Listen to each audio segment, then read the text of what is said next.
Estás en Vibra, más que una radio, un estilo de vida. Tenemos ya en línea a la invitada que no pudo estar ayer porque, básicamente, yo te voy a decir la verdad, se fue a traer toda la data que tenía del día después a lo que ocurrió en Venezuela. Te voy a poner en tema. Venezuela ha pasado por unas elecciones el domingo 28 de julio, muy caóticas, en las que daban ganador a uno, pero después dieron ganador a otro. Hace 25 años que gobiernan los que volvieron a ganar. Así que nada mejor que Colette Capriles para contarnos. Ella es, allí en la ciudad de Caracas, profesora de la Universidad Simón Bolívar y también politóloga. Hola, buenas tardes, Colette, y bienvenidas a Estilo Radio. Muchas gracias por invitarme. No, gracias a vos por estar aquí. Y bueno, queremos saber qué pasa en Venezuela. Como politóloga, ¿cómo ves la situación? Sí, bueno, déjame también seguir dando un poco de contexto, ¿no? Por favor. Realmente las elecciones del 28 de julio fueron muy particulares, en efecto, porque por primera vez, tanto las encuestas como, digamos, las opiniones generales, la atmósfera política, estaban prediciendo una victoria de la oposición, que también, de nuevo, por primera vez acude unida con el candidato González Urrutia a una elección presidencial, ¿no? Durante muchos años parte de la oposición se negaba a ir a elecciones porque, bueno, no consideraba que ese fuera una manera de mostrar la fuerza, ¿no?, que tenía la oposición, pero bueno, eventualmente eso ocurrió, hubo una unión en torno al candidato y los resultados que estaba recibiendo la oposición el domingo eran muy, muy contundentes a favor del candidato de la oposición, González Urrutia. Pero pues el Consejo Nacional Electoral publicó, o declaró, mejor dicho, ganador al presidente Maduro, sin que en las páginas oficiales del Consejo Nacional Electoral aparezcan los datos mesa por mesa que deben apoyar esa declaración. Uh-huh. Entonces, pues tenemos dos resultados. Sí, efectivamente, la oposición logró ayer reunir el 74% de las actas electorales. En cada mesa electoral se produce una acta electrónica, uh-huh, pero que se imprime también en papel. Eso fue recolectado y se tienen públicos resultados, pues, en los que efectivamente el candidato González Urrutia lleva prácticamente una ventaja de 2-1, es decir, algo así como 67% a favor de la oposición y un 23% a favor del gobierno. Claro, lo que estaban barajando era un 70-30, ¿no? Sí, un 60-30 aproximadamente. Lo que quiero decir con esto es que la declaración del Consejo Nacional Electoral de Maduro ganador no está fundamentada en datos, está fundamentada en una declaración. Uh-huh. Se supone que el Consejo Nacional Electoral inmediatamente, acuérdense que nosotros tenemos un sistema automatizado de registro de votos, debería publicar instantáneamente los resultados mesa por mesa, y eso no ha ocurrido hasta ahora.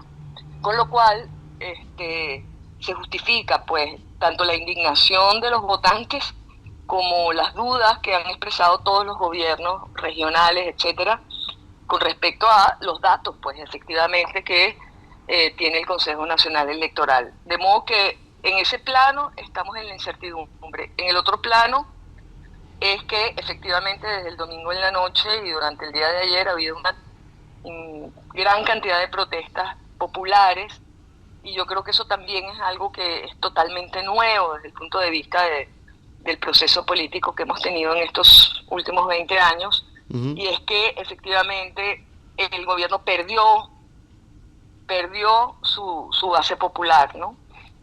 Perdió. Entonces, la calle, como se dice acá en Argentina. Perdió su base popular, ¿no? Uh-huh, su apoyo popular, puesto que la mayoría de las protestas están teniendo lugar efectivamente en lugares que antes eran muy, muy pro-oficialistas, ¿no? Entonces estamos viendo también un cambio, si se quiere, hasta sociológico en todo lo que está pasando en Venezuela. Eso es muy lógico porque la gestión del gobierno de Maduro ha sido horriblemente espantosa en términos del proyecto social, ¿no? Justamente, lo cual es muy contradictorio con lo que sabemos que es su ideología, ¿no? Entonces, eso ha traído consecuencias ya que son evidentes, pues incluso evidentes para el gobierno. ¿Cuál es la preocupación? La preocupación es, repito, primera vez en 25 años, en un país que hace elecciones como que casi año y medio de por medio, tenemos unos resultados sin ningún tipo de sostén y sin claridad de ningún tipo, y bueno, que hace sospechar que efectivamente el gobierno perdió la elección y no quiere reconocerlo. Bueno, ahora yo con este contexto... La única manera... No, sí, terminá y después te pregunto. No, lo que quiero decir es que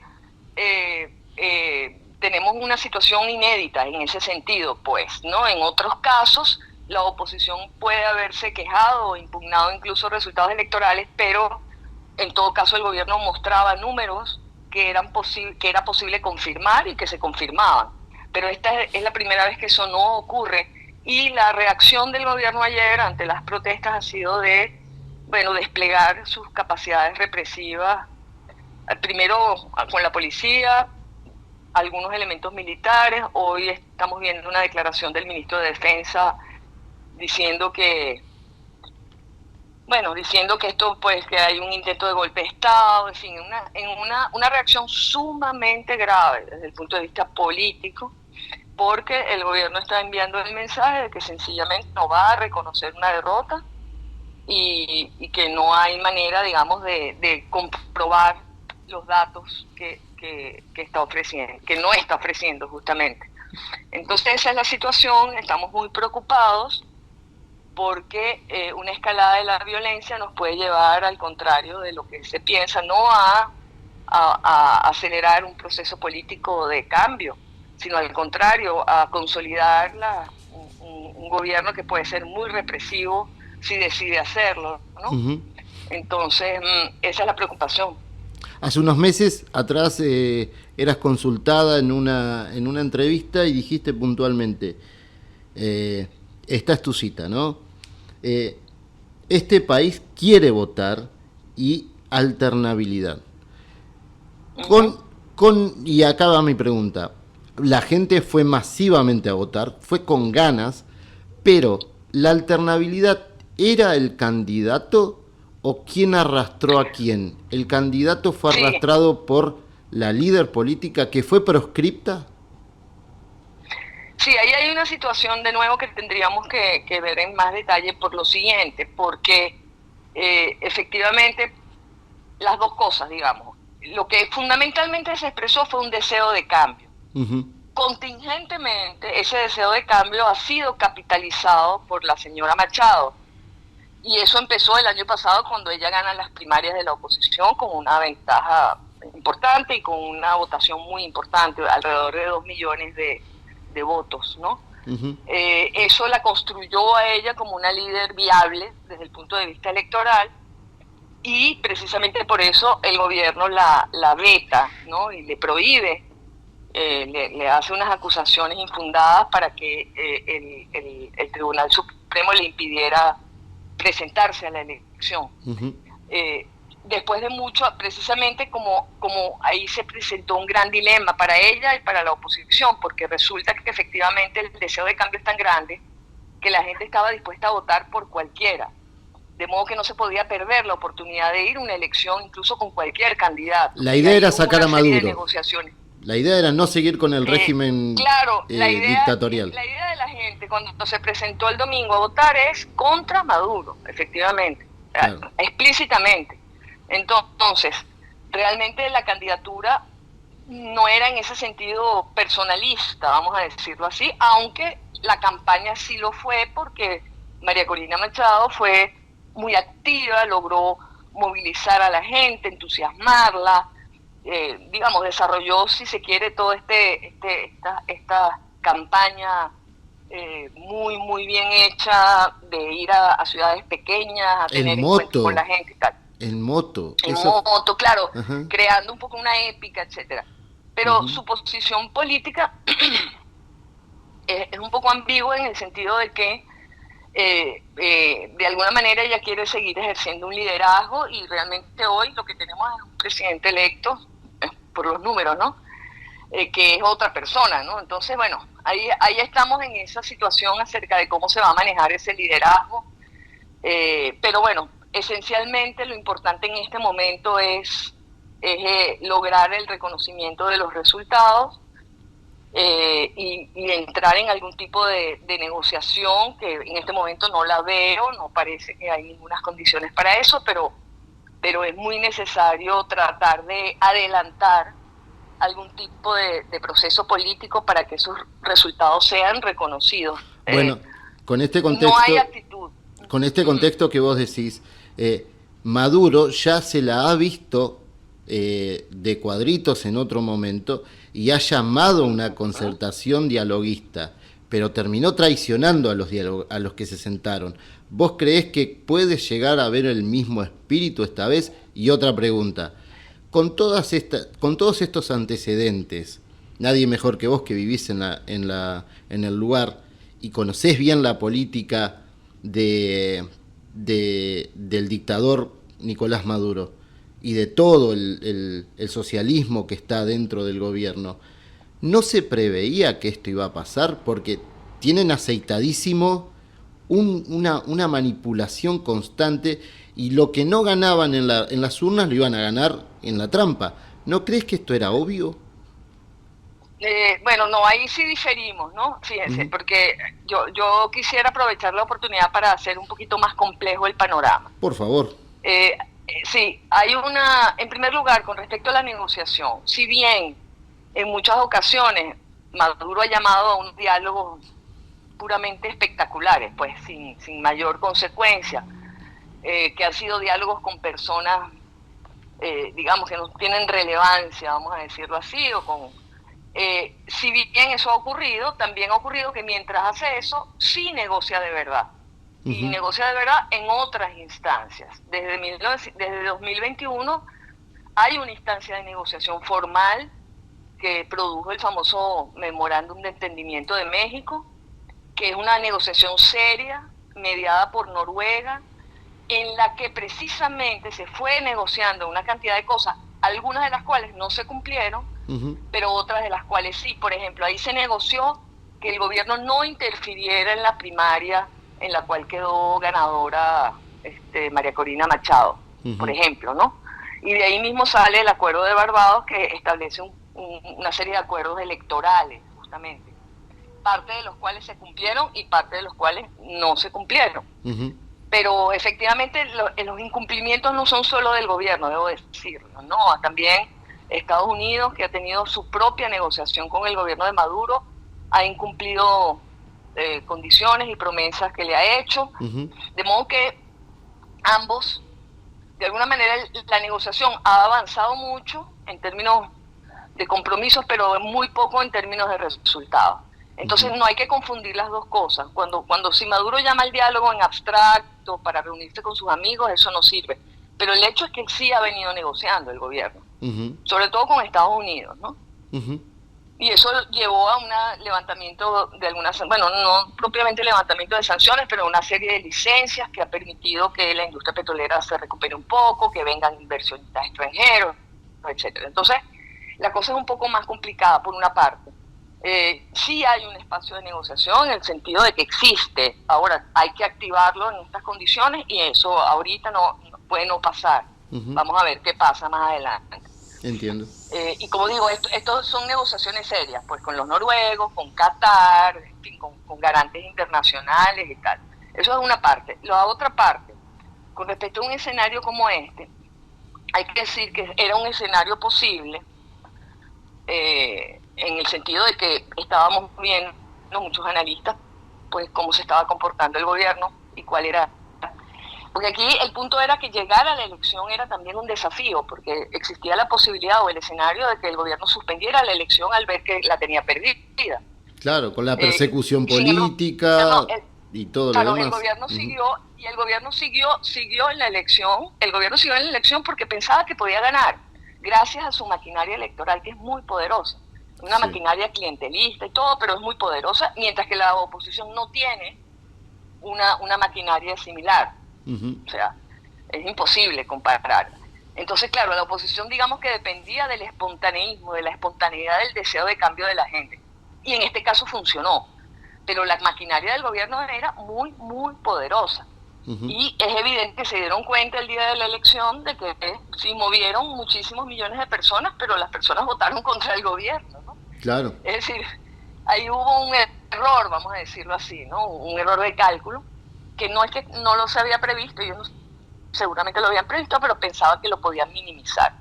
De modo que eso les obligó a prácticamente pues arrebatar la elección, que fue lo que han hecho, ¿no? Hasta Claro. ahora. Ahora, por supuesto que era un escenario, pero hay que decir algo, no muy importante, y a los argentinos esto les suena. El chavismo, si bien se comporta con unos símbolos que sabemos que son, bueno, de lo peor, de lo más atrasado de la izquierda, bueno, autoritario, es un régimen autoritario, sin duda, también tiene mucha necesidad de legitimación popular. Nació de unas elecciones y esa ha sido como la gran bandera del chavismo, ¿no? Si nosotros somos así, autoritarios y todo, pero siempre porque el pueblo nos elige, ¿no? Claro.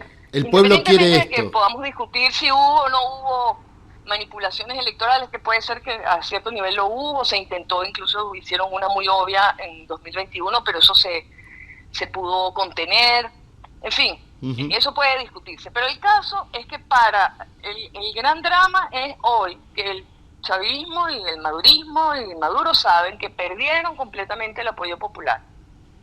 Y sin embargo persisten en quedarse en el poder. Y eso sí es una contradicción interna para ellos.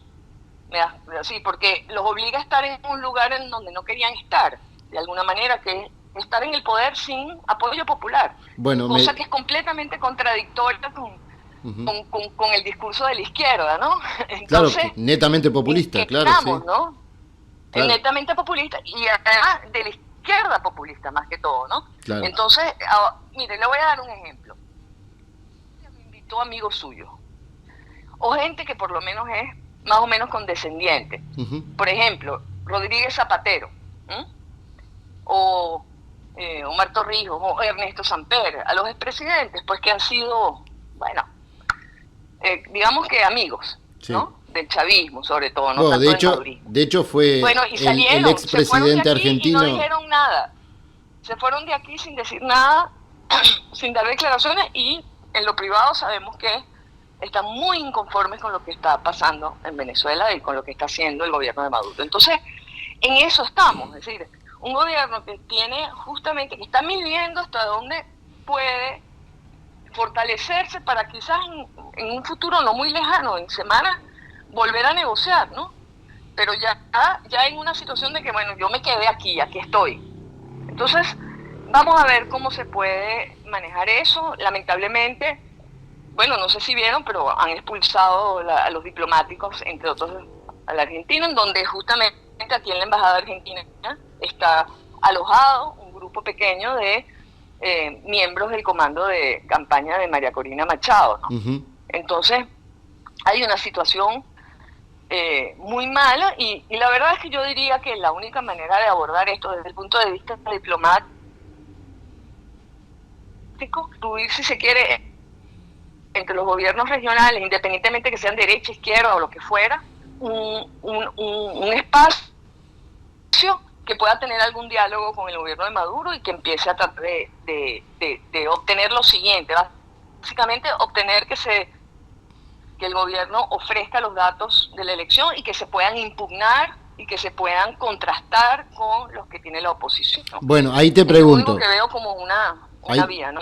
Ahí te pregunto, Colette, vos me estás diciendo que para poder hablar, para poder legitimar, perdió legitimidad dentro de la misma Venezuela, pero fuera con los amigos también, vamos a llamarlo así. Sí. Porque los únicos que los están sosteniendo son Irán, China, Cuba, Rusia, que de hecho tienen intereses dentro de la misma Venezuela.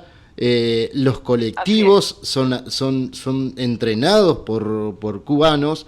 Y te hago una pregunta. Con todo este tema, ¿cómo va a responder la oposición en función a que ya se está preparando un documento? De hecho, los tres mejores amigos del chavismo, podemos decir, como son López Obrador, Petro y Lula, ya están preparando un documento como para... Es muy lavado, ¿no? Está bien, nosotros reconocemos, pero que muestren los datos. Claro. ¿Cómo va a ser pero es lo mismo que dijeron, y de otra manera es lo mismo que han dicho todos los países, y sin embargo la retaliación fue inmediata, ¿no? Pero bueno... sí, pero por ejemplo, no echó a ningún presidente, no echó a ningún embajador ni de Colombia, ni de por eso. Fueron, de hecho, los propios ideólogos los que comparten la ideología, como es Boric en Chile, el embajador chileno fue expulsado. Uh-huh. ¿Cómo en ese contexto? Es que por eso estamos diciendo, ¿cuál es el trabajo que han venido haciendo Lula y Petro? Es muy importante porque desde hace meses están posicionándose, vamos a decirlo así, como los únicos que pueden hablar con el gobierno de Venezuela. Uh-huh. Y lo han hecho, han sido muy claros con Maduro. Y ahí no hay nada ideológico. Esto es simplemente que tanto Petro como Lula son, primero, más demócratas. O sea, creen en la democracia, claro, ¿no? Por las formas electorales. El mundo tiene un problema real, que es la inmigración venezolana. Entonces, tienen razones e intereses, bueno, en el caso de Petro, incluso hay otros intereses en el orden del propio proceso de paz que está llevando Petro con las disidencias. Lo que quiero decir es que, y yo creo que han hecho un esfuerzo que no ha sido tan productivo como debió serlo, pero que quizás en este momento, y sobre todo si se suma México, es muy importante, pues un lugar desde donde, digamos, Maduro recibe unos mensajes muy claros que se niega a oír de parte de otros actores. ¿Okay? Uh-huh. Entonces, claro, aquí yo realmente, a mí a veces me sorprende que el gobierno de Maduro haya llegado a este extremo, porque tiene muchos costos políticos para él, ¿no? Entonces, bueno, veremos qué pasa. Ojalá que ese trámite, esa mediación que puedan hacer esos países funcione. Eso espero, ¿no? Pero no es seguro tampoco, ¿eh? No es que ahí hay un poder de bueno, nosotros somos tus amigos y te vamos a ayudar. No es así, es mucho más un asunto de Estado, vamos a decirlo así. Uh-huh. Sobre todo de parte de Brasil, que Brasil ha tenido un papel se ha distanciado mucho, digamos, de Venezuela y del gobierno venezolano. Uh-huh. Y bueno, está esperando a ver si puede hacer algo ahora, pero porque tiene influencia regional y por supuesto mundial, ¿no? Muy importante. Entonces vamos a ver si eso ayuda a que se pueda construir una ruta para salir de esta situación tan absurda en la cual sencillamente no tenemos resultados electorales. Pues. Bueno, vos estás hablando de salir. ¿Qué hay después? Si permanentemente van a apelar, porque esto no solamente se lo puede ver como en dos miradas, que tienen el control total del Estado y también una debilidad. Han tenido que apelar al fraude para poder ganarle a una oposición también bastante homogénea. Uh-huh. ¿Vos qué opinás con respecto a esta visión? ¿Los muestra fuertes o los muestra débiles? Sí, no. Bueno, a la vez, las dos cosas a la vez, como lo has dicho muy, muy bien. Es decir, hay control del Estado y sobre todo de las instituciones de fuerza, ¿no? Ni hablar de la persecución que tienen contra la justicia.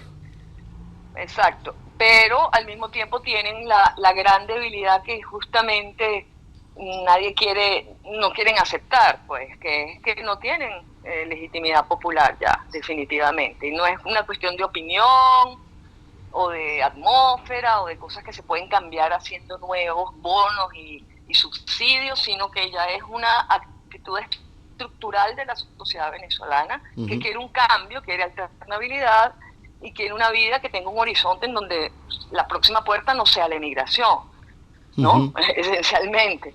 Entonces, digamos, perdió completamente la confianza, sus promesas no caen, no son respetadas, etcétera. Entonces, ciertamente son las dos cosas a la vez. Justamente lo que se puede prever es que,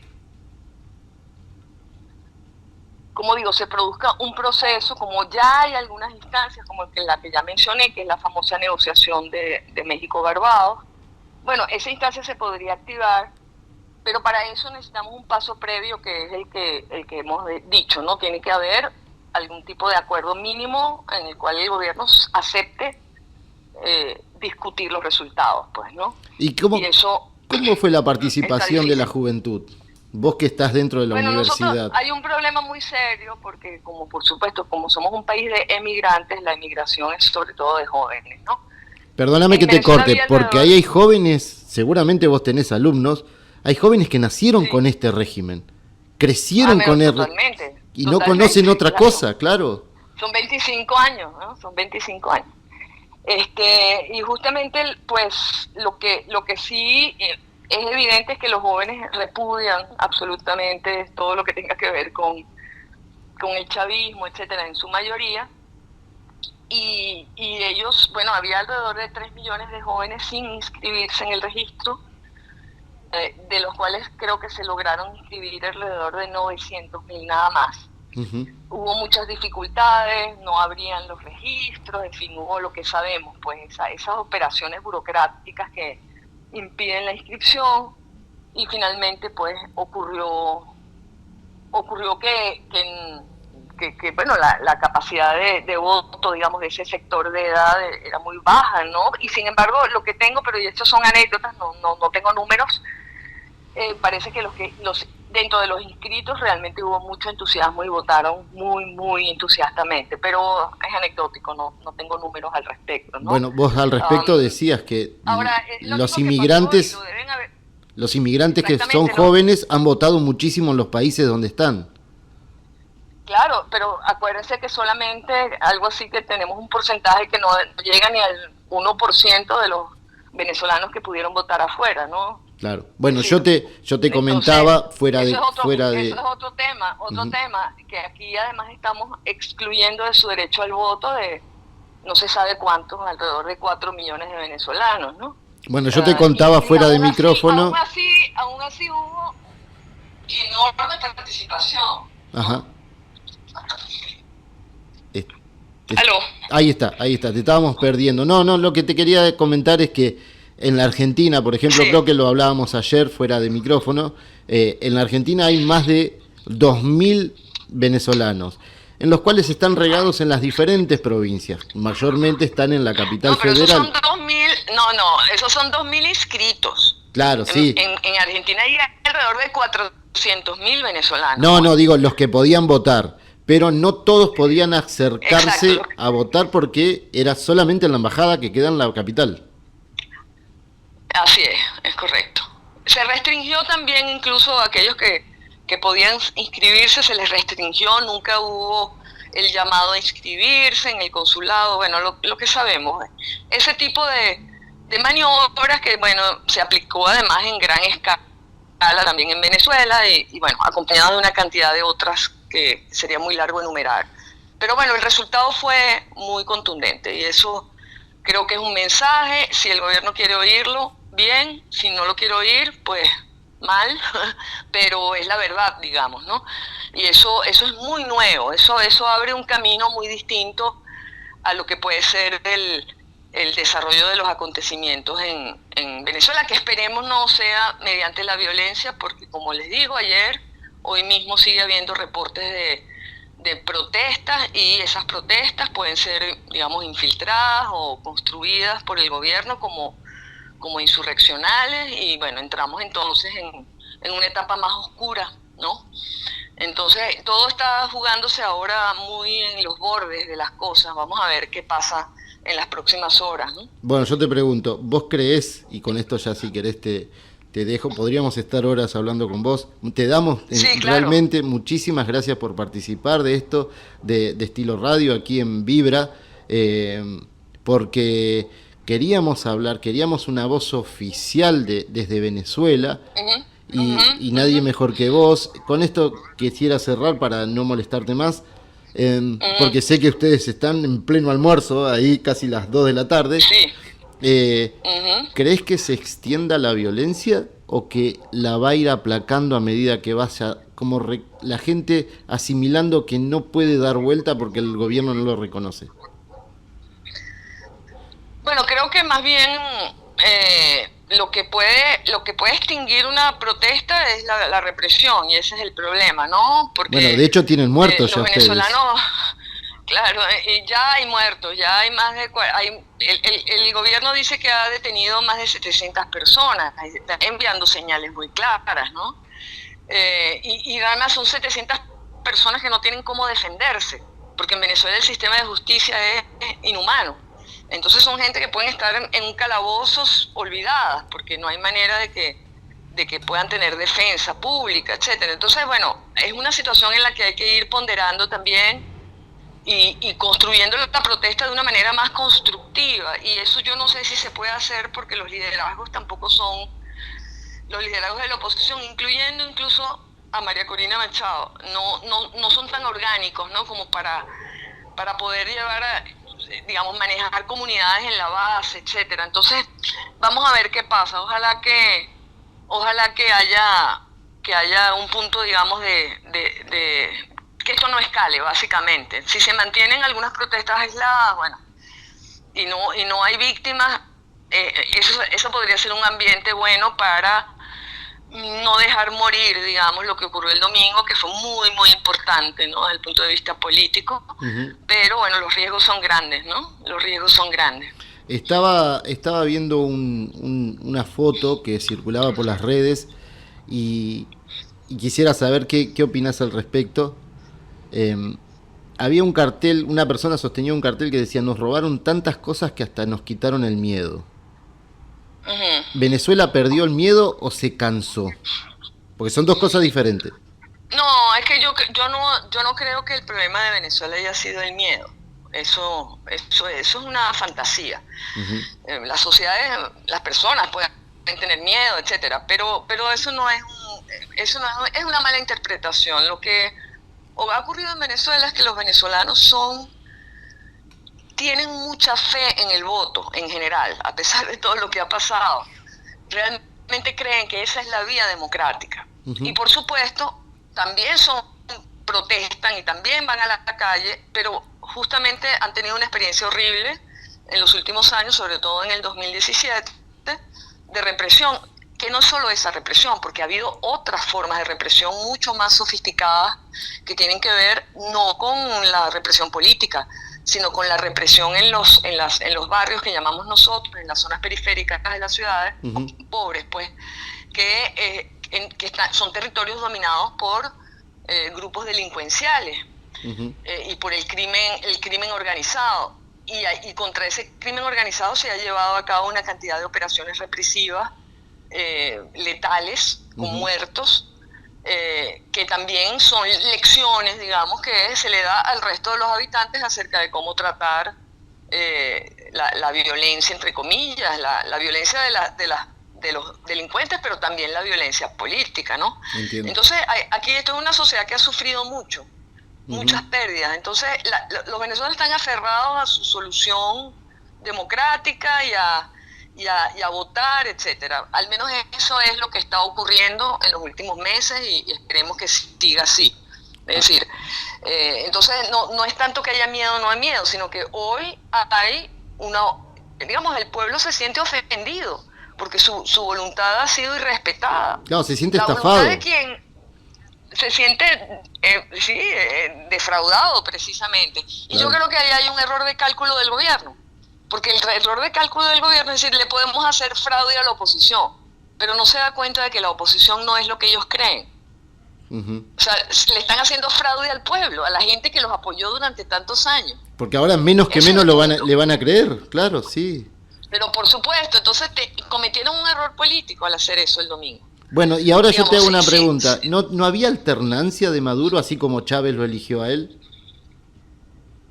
No, eso es justamente una de las cosas que todos estábamos viendo desde afuera como una interrogante, ¿no? De cómo es posible que teniendo Maduro los malos números que tiene, la mala gestión que tiene, no hubiera habido una alternativa dentro del propio chavismo. Bueno, ahí vemos entonces que también, eso significa que también incluso dentro del campo del chavismo hay diferencias, ¿no? Y disidencias que no se pueden, digamos, airear, y que más bien la elección era para Maduro una oportunidad de recuperar incluso su control, vamos a decirlo así, sobre el campo del chavismo, ¿no? Y su liderazgo. Claro, porque ni siquiera salieron a festejar como solían hacerlo No, imposible. La mitad de las personas que estaban escuchando el monólogo del actual o del reelecto presidente Maduro eran argentinos, pagados por el mismo gobierno que salieron de acá. Sí, hubo delegaciones, como no, claro, exactamente, y así ocurrió. Entonces, bueno, eso te muestra un poco cuál es el dilema del chavismo ahora. O sea, el gobierno de Maduro tiene un dilema. Persiste en esta actitud y se cierra políticamente, no sé, Nicaragua 2, Nicaragua 3, no sé cuál será el modelo. O Cuba. Empieza un proceso, y Cuba no, ya Cuba ni... Venezuela nunca se ha inspirado en Cuba para nada. Lo que ha hecho es usar a los cubanos y su tecnología social, eso sí lo han hecho, ¿no? Pero su tecnología política. Con esto pero ideológicamente no tiene nada que ver.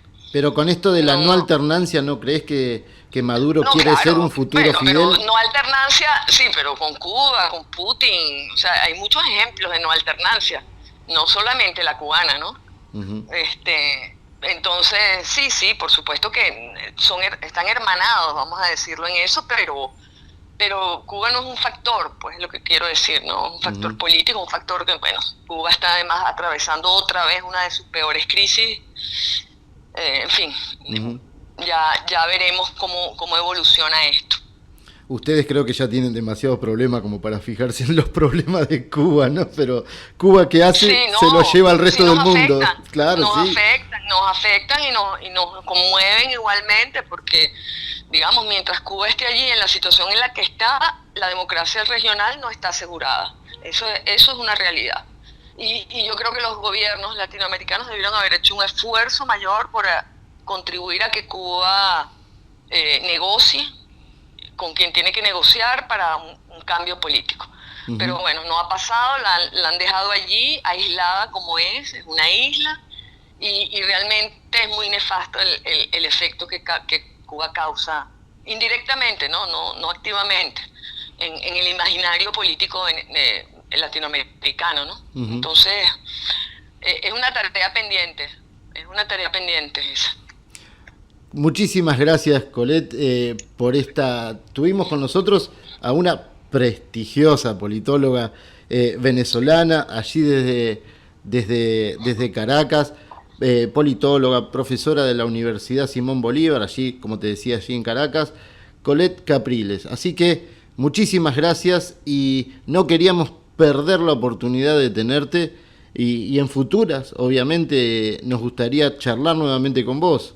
¿Cómo no? Con todo gusto, y muchas gracias por la oportunidad de contar cómo estamos viendo las cosas acá en Venezuela. Nosotros tenemos un montón de compatriotas tuyos que nos escuchan y que les mando un gran saludo. Tenían mucho entusiasmo por escuchar, porque están tan lejos y sufren tanto la realidad, claro, y se esforzaron por ir a votar. Y es imposible tampoco tener un análisis con toda la información por las redes, que es completamente... pues muy desordenada, confusa, a veces demasiado inquietante sin razón, y a veces no suficientemente inquietante. Entonces, bueno, es importante que tengamos conversaciones. No hay ningún problema, de hecho ya te tenemos en agenda y queremos seguir conversando con vos. Nos hubiera gustado un montón. Muchísimas gracias Un por abrazo. estar con nosotros. Muchísimas gracias. Hasta luego, hasta la próxima. Hasta la próxima, Chao. gracias. Estás en Vibra, más que una radio, un estilo de vida.